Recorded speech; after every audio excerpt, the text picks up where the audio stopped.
Juan Manuel Vidal Padín, o burro, en liberdade logo de comparecer nos xulgados de Vilagarcía. O vilanovés pasou a disposición xudicial esta mañá. Está sendo investigado por un delito de contrabando pola súa presunta implicación con narco submarino Poseidón. Iso sí, o xuiz impúxolle a obriga de comparecer nos xulgados cada 15 días.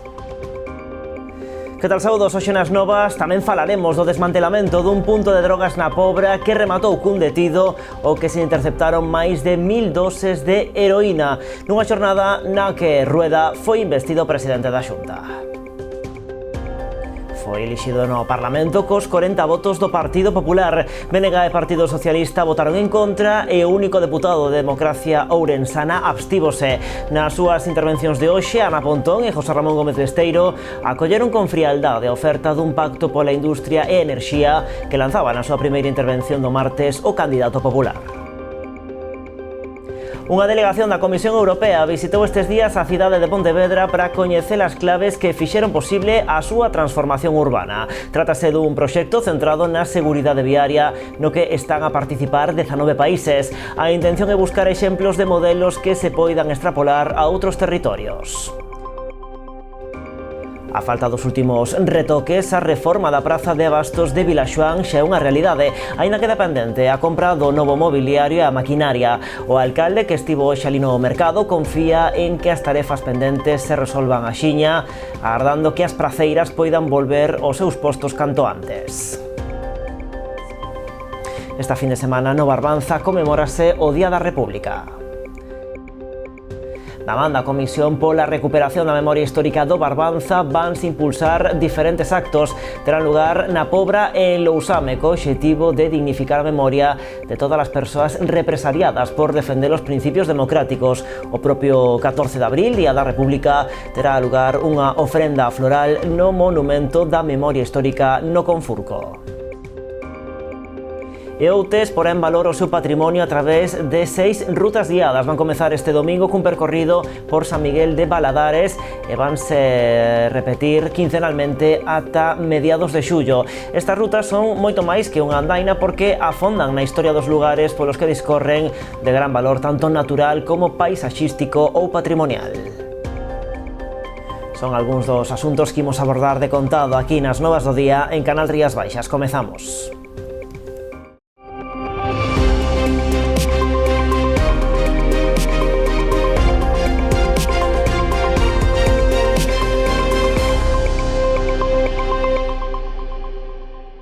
Juan Manuel Vidal Padín, o burro, en liberdade logo de comparecer nos xulgados de Vilagarcía. O vilanovés pasou a disposición xudicial esta mañá pola súa presunta implicación con narco submarino Poseidón. Chegou aos xulgados pouco antes das 12 do mediodía nun vehículo da Garda Civil, esposado e coa cabeza tapada. O titular do xulgado de instrucción número 1 da cidade acordou a súa posta en liberdade, pero coa obriga de comparecer cada 15 días.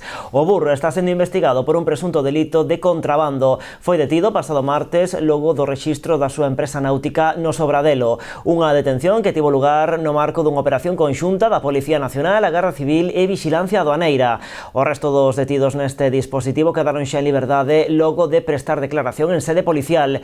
A outra persoa que supostamente estaría vinculada con esta operación está detida en Fuerteventura. E a Garda Civil de Boiro desartellou un punto de venda de drogas en pleno centro urbano da Pobra. A operación, denominada San Ximón, saldouse cun detido ao que se lle interceptaron máis de 1000 doses de heroína. As denuncias veciñais puxeron a Garda Civil sobre a pista da existencia dun punto de venda de sustancias estupefacientes en pleno casco urbano da Pobra. Tras comprobar a constante trasfega de toxicómanos na zona, os axentes interceptaron a un individuo xusto despois de que adquirise gran cantidade de droga para a súa distribución.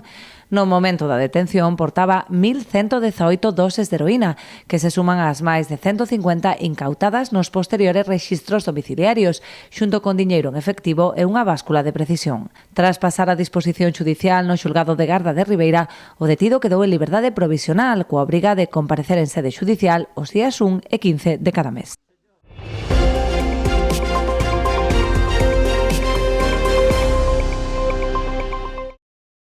Alfonso Rueda, investido presidente da Xunta no Parlamento de Galicia cos votos do Partido Popular. BNG e Partido Socialista votaron en contra e o único deputado de Democracia Ourensana abstívose. Nas súas intervencións de hoxe, Ana Pontón e José Ramón Gómez Besteiro acolleron con frialdade a oferta dun pacto pola industria e enerxía que lanzaba na súa primeira intervención do martes o candidato popular. A líder do BNG, así as cousas, propuxo varios pactos de país en sanidade, vivenda, no modelo enerxético e tamén en materia de rexeneración democrática. Dende o PSDG, Besteiro anunciou unha oposición firme e constructiva, ofrecéndolle a Rueda ser aliados a prol dunha sociedade mellor. Logo da votación da investidura de hoxe no Parlamento, a toma de posesión de Rueda como presidente terá lugar este vindeiro sábado en Santiago, no Panteón de Galegos Ilustres. O BNG está aquí para traballar a favor de Galiza, a favor dos galegos e das galegas, de todos e cada un. Pensen como pensen, votasen o que votasen, porque ese é o noso obxectivo e a nosa razón de ser, Galiza. Por iso propóñolle un pacto de país en 4 asuntos que consideramos prioritarios: sanidade, vivenda, modelo enerxético e rexeneración democrática. A nosa vocación será servir desde todos os niveis institucionais a unha Galicia que necesita un pulo que non vemos nas liñas que vostede, señor Rueda, vende a anunciar e nas que difundidas antes incluso do propio proceso electoral. Galicia non pode ser simplemente unha administrada, do mesmo modo que unha asesoría atende aos seus clientes. Iso non é o que Galicia necesita, pero, sobre todo, non é o que Galicia merece. Cambiamos de asunto. Concentración das traballadores de Pescadona no polígono de Setepías, en Cambados. Denuncian o impago dos seus salarios nos últimos meses. Este mediodía concentráronse as portas da factoría apoiados pola CIGA. Denuncian o impago e o continuo retraso nas súas nóminas. Explican que en algúns casos eses retrasos acumulan xa os 4 meses. Dende a CIGA denuncian que a dirección da fábrica non quere sentar a negociar con eles. Explican que non queren xudicializar o conflito, polo que instan a que senten a falar para buscar unha solución ao impago destes soldos. Nesta empresa traballa máis dun 100 de persoas repartidos entre esta planta e as que ten a empresa na Illa e Sobradelo. En vez de a empresa dar solución e sentarse a negociar con nós, o que fai é aumentar a represión dentro da fábrica.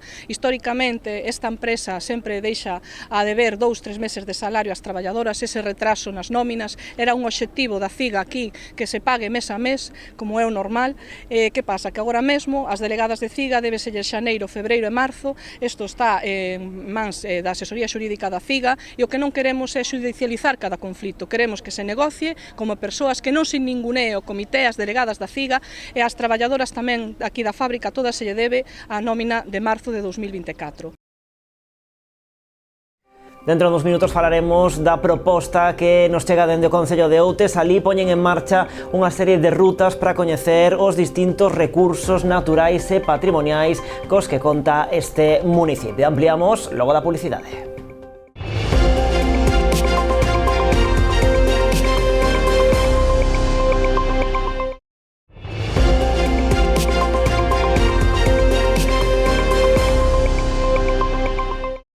Continuamos nas novas do día en Canal Rías Baixas. Unha delegación da Comisión Europea visitou estes días a cidade de Pontevedra para coñecer as claves que fixeron posible a súa transformación urbana. Trátase dun proxecto centrado na seguridade viaria no que están a participar 19 países.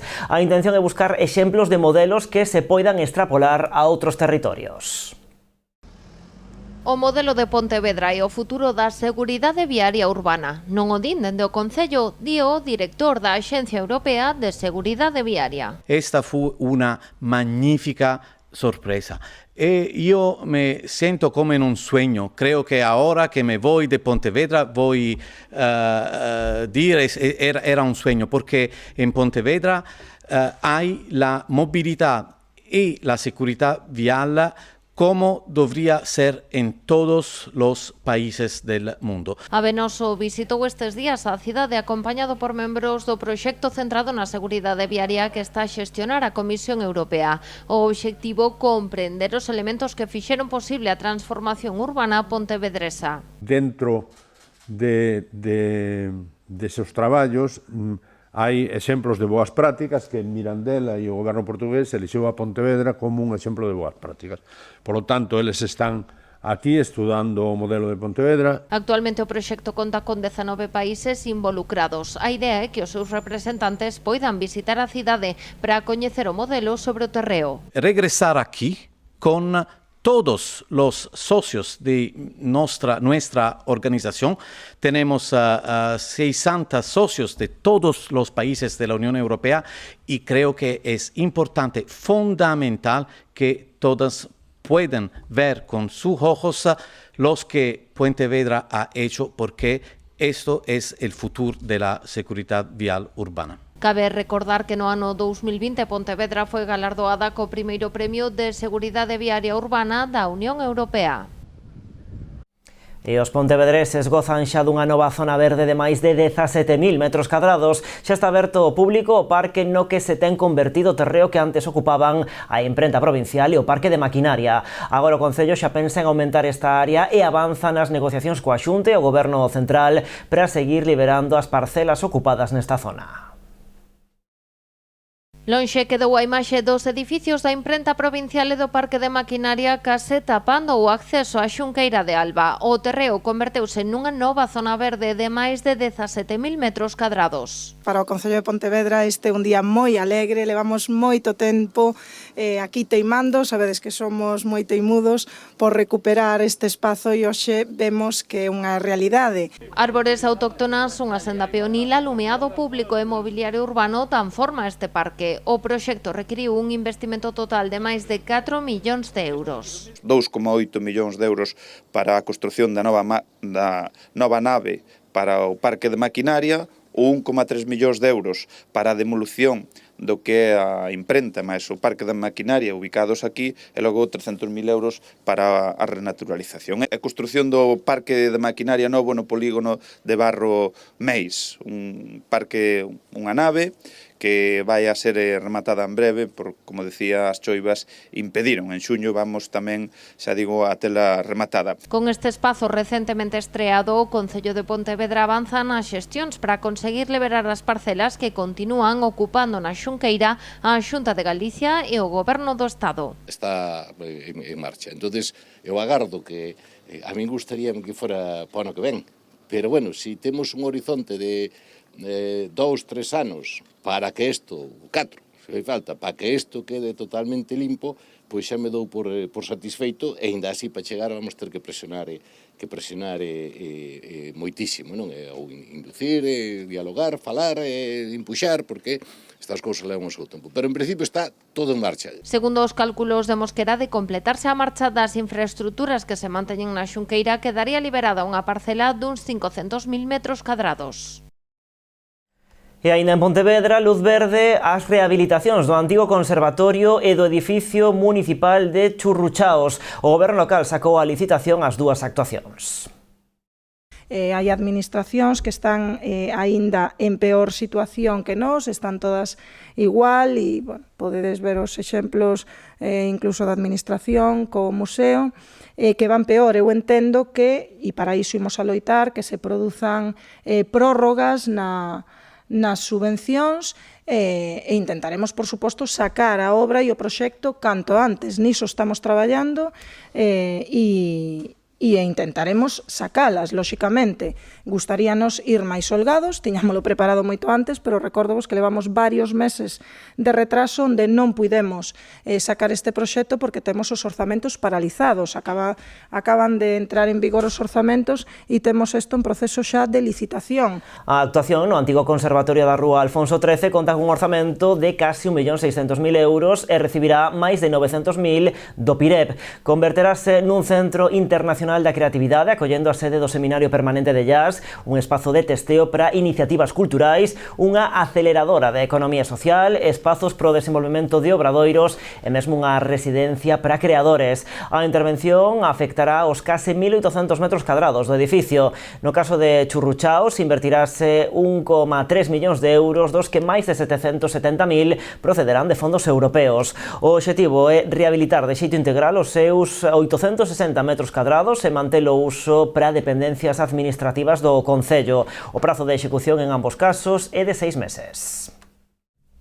O Concello de Ribeira está a executar varias obras para a dotación de servizos básicos nas parroquias. As actuacións, centradas principalmente en pavimentación, saneamento e recollida de pluviais, ascenden a preto de 300.000 euros de investimento. Na actualidade están en marcha un total de 5 obras para a dotación de servizos básicos nas parroquias de Palmeira, Corrubedo, Artes, Aguiño e Olveira. Ascenden a preto de 300.000 euros.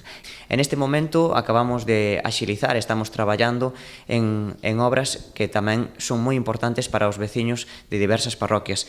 Neste sentido, acabamos de traballar, de licitar, pois a pavimentación e saneamento na Rúa da Cambra de Palmeira por 65.000 euros, a pavimentación e instalación de pluviais na Travesía dos Pozos en Corrubedo por 32.000 euros, tamén a instalación de pluviais en Artes por máis de 25.000 euros, a renovación de todos os servizos da Rúa do Curvelo en Aguiño por 92.000 ou a pavimentación e o saneamento en Sirves por 72.000 euros. Como vemos, son un total de máis de 285.000 euros que estamos investindo no rural en dotación de servizos básicos, pavimentacións, auga e saneamento.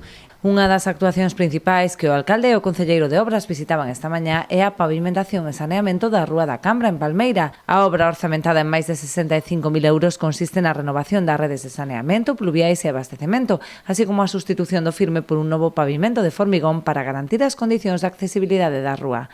A actuación, que rematará a finais de maio, virá a satisfacer as demandas dos veciños da zona, que levaban tempo rexistrando problemas coa presión da auga. E a reforma da Praza de Abastos de Vilaxoán encara a súa recta final. Os traballos supuxeron un radical cambio de imaxe dunhas instalacións que se atopaban nun estado moi deteriorado. Logo da reforma queda independente a compra do novo mobiliario e maquinaria, pero que o Concello quere contar coa opinión das praceiras. O alcalde, que estivo hoxe na praza, confía en que as tarefas pendentes se resolvan axiña, agardando que as praceiras poidan volver aos seus postos canto antes. Aínda que con máis retraso do previsto, esta é a nova imaxe da Praza de Abastos de Vilaxoán. A reforma das instalacións supón un gran cambio no interior do mercado. Hoxe os operarios daban os últimos retoques a unha actuación na que o Concello de Vilagarcía investiu uns 200.000 euros. Creo que é un cambio radical que o que fai posibilitar que teñamos unha Praza de Abastos de Vilaxoán máis atractiva e que estou convencido que iso vai a provocar que moita máis xente veña a mercar aquí a Vilaxoán. Coa transformación do mercado non só haber espazo para as 3 praceiras que a toda agora tiñan aquí o seu posto, tamén se vai montar un de comida xa preparada e ademais van quedar dispoñibles outros 3 mostradores que, agardo o alcalde, outros negocios vayan ocupando logo desta reforma. Estaríamos encantados de que aumenten o número de vendedores da Praza de Abastos. Eu creo, ademais, que esta actuación o vai a conseguir. Non é o mesmo traballar nun entorno como este, que parece que desperta alegría, que non as zonas evidentemente máis arcaicas ou máis vellas. Unha vez rematado o grosso da intervención, agora queda pendente a instalación do novo mobiliario e maquinaria, pro que o goberno local quere contar coa opinión das praceiras. Elas, por certo, pídenlle ao Concello que o seu regreso se faga con tranquilidade. Vamos a darlle a oportunidade que é algo que nos pediron as praceiras, que fan este traslado sen prisa, con tranquilidade, con comodidade para elas. Evidentemente se busca unha solución para un momento que para elas era difícil, pero nos piden que se faga esa transición con tranquilidade e o vamos a facer. Di o alcalde que están desexando reabrir a Praza de Abastos de Vilaxoán, pero polo de agora resístese a dar unha data concreta de cando vai ser efectiva esa posta en funcionamento. Nestes momentos, á espera de que se poidan incorporar novos negocios, o mercado contará cunha peixería, unha froitería e unha carnicería que incluirá esa zona de comida xa preparada que anunciaron hoxe. Bueno, pois o alcalde de Vilagarcía aproveitaba hoxe para responder as críticas do PP e Esquerda Unida polos horarios da nova biblioteca municipal. As novas instalacións van entrar en funcionamento o día 23 deste mes, coincidindo co Día do Libro. Van abrir de luns a venres de 9 a 9 e os sábados de 9 a 2 da tarde. Tanto PP como Esquerda Unida consideran estes horarios insuficientes. O alcalde responde indicando que non hai en toda Galicia unha biblioteca municipal con horarios máis amplos. Ningunha ten un horario superior a que ten a Biblioteca Municipal de Vilagarcía. Poño un exemplo para o Partido Popular, por exemplo. Ferrol, que creo que goberna o Partido Popular, a Biblioteca Municipal de Vilagarcía vai abrir 20 horas máis a semana que a Biblioteca Municipal de Ferrol. Por poñer un exemplo. E non quero decir que non sexa acorde ás necesidades de Ferrol. Por suposto, eles sabrán. Agora, estar falando de que non é suficiente o horario cando, repito, temos o horario máis amplio de todas as bibliotecas municipais de toda Galicia. Pois seguimos falando de bibliotecas agora da do Grove. Nas últimas horas o alcalde Meco visitou esas instalacións xunto co delegado da Xunta en Pontevedra. Alí Agustín Reguera destacou que o goberno galego inviste case 13.000 euros en actividades de dinamización da lectura no conxunto das bibliotecas municipais do Salnés. Son en total 15 espazos en toda a comarca. Un programa que no conxunto da provincia de Pontevedra beneficia a preto de 60 bibliotecas de titularidade municipal. No caso da do Grove, a Xunta salienta que nos últimos 5 anos destináronse 100.000 euros tanto a estas instalacións como ás bibliotecas escolares do municipio. Agustín Reguera apuntou que o apoio á cultura nunca é suficiente, pero asegurou que a Administración galega seguirá esforzándose por colaborar coas bibliotecas de todo o país. Desde a Xunta o que tratamos é tamén de aportar o noso grao de area tamén a dinamización das bibliotecas municipales e, bueno, aquí no Salnés todos os concellos recibiron unha aportación de 12.000 euros para todos os concellos e 50.000 no que en toda a provincia. Eu creo que é importante apoiar a labor que fan, sobre todo, pois, os concellos nestas actividades culturales e na dinamización da lectura. Estamos a falar dun eido da vida municipal donde estamos a falar de socializar, de fomentar a cultura, de fomentar a lectura, de tal xeito que é algo importante. Son estes intangibles que nunha sociedade pois temos que destacar. E aquí no Grove temos unha actividade dentro da biblioteca nas diferentes ofertas que participamos, de tal xeito que estamos, dende logo, contentos co que supón o funcionamento desta biblioteca.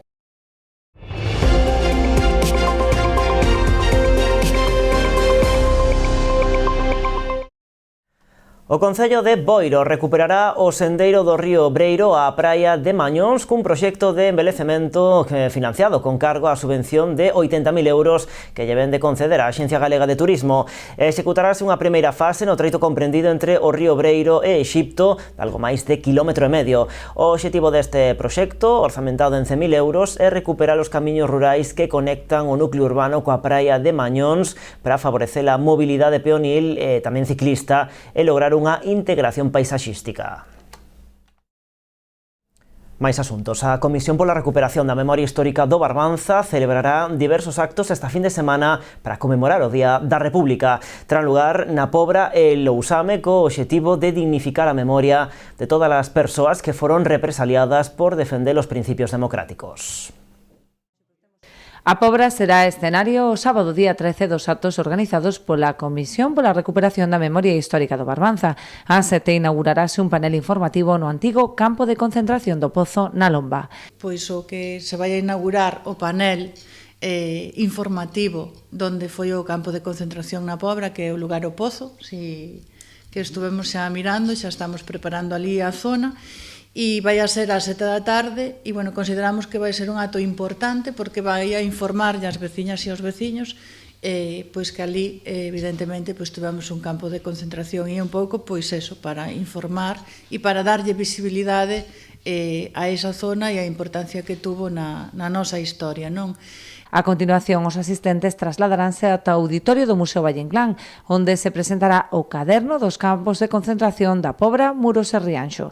Durante o acto procederase tamén ao nomeamento de Xesús Redondo Buín como republicano de honra. Fixemos un pequeno resumen do libro de Xesús Costa e Xesús Santos, que é o que temos aquí, que é o que vamos a presentar precisamente o próximo día, o día 13, aquí no auditorio de Valle Inclán. E unha das ideas tamén era contactar con xente, ben madriñas, ben familiares dos prisioneiros para que teran voz tamén en este acto do campo de concentración do Pozo. Non foi o único que houve aquí na Pobra, houve tamén un pequeno campo no Arenal e incluso chegaron a cantidad de prisioneiros que houve, chegou a haber tamén no cárcere aquí ao lado prisioneiros do campo de concentración. O período máis ou menos foi do 37 ao 39, os períodos que houve nos do campo de concentración. E logo, como todos os anos, vimos salvo no ano 2020, por culpa da pandemia que non se nombrou republicano de honra, pois polos méritos decidimos nomear este ano a Xesús Redondo Buín, que vai a ser realmente que nos vai a levar a cabo contarnos un poquinho quen era Xesús Redondo Buín. Contactamos co seu amigo que era Xesús Alonso Montero, que se animou a vir e que contamos en principio con el. O domingo, Día da República, terá lugar a ofrenda floral ante o Monumento da Memoria Histórica no Confurco, en Lousame. A continuación, terá lugar en Boiro un xantar de confraternidade. E a Pousada da Galiza Imaxinaria en Boira acollerá este sábado un concerto solidario en beneficio da ONG Solidaridade Galega co pobo saharaui.